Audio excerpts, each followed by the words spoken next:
The X3 is BMW's mid-size 5-seater SUV and a direct competitor to the Audi Q5, Volvo XC60 and the Land Rover Discovery Sport. The X3 is now not only limited to a purely diesel engine range, you can also get yourself a 2-litre petrol with the xDrive20i or go for one of the big guns with the M40i. If you do go for a diesel, your options are the xDrive20d, M40d or the car we're driving, which is an xDrive20d M Sport. This one's got an 8-speed automatic gearbox, 0 to 60 in 8 seconds and 190 horsepower.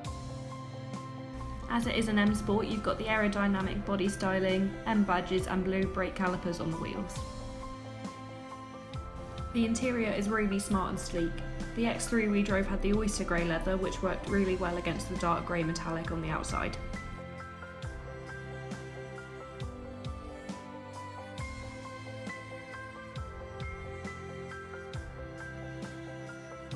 Inside, it's a really comfy, quiet experience with minimal road noise. The room for the front passenger and driver is good, although if they wanted to control their seats electronically, they'd have to opt for the premium package. Space for the rear passengers is also really good, loads of room for 2 adults, a bit more of a squeeze for 3. But there is plenty of headroom and it is very comfy. The boot can be opened electronically and matches the Mercedes-Benz GLC for capacity, a total of 550 litres.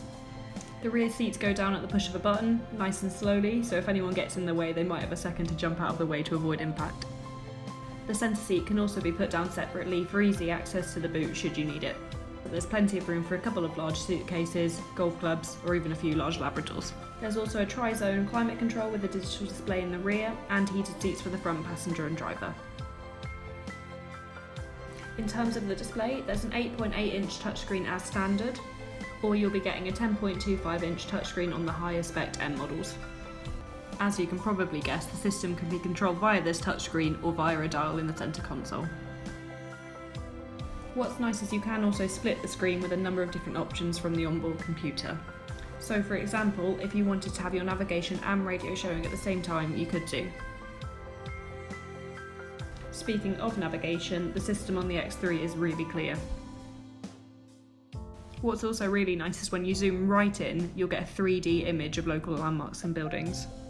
There is a reversing camera standard on all models, which made reversing back up the narrow lanes, like we had to do here, as easy as you like.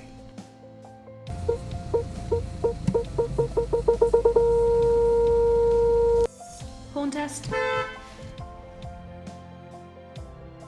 So I guess it's time for our verdict. Overall, I found this X3 comfortable, easy to drive, and the auto gearbox is slick and smooth. I think it's good for both comfortable motorway driving and it's shown itself to be easy manoeuvrable around the country roads. It won't be a surprise to many of you, but it's worth pointing out that whilst there is Apple CarPlay, there's no Android Auto in the BMWs. If you'd like to know a little bit more, you can read our dedicated blog post on our website. You can of course also get in touch with one of our leasing experts to find out what offers on the X3 we have available.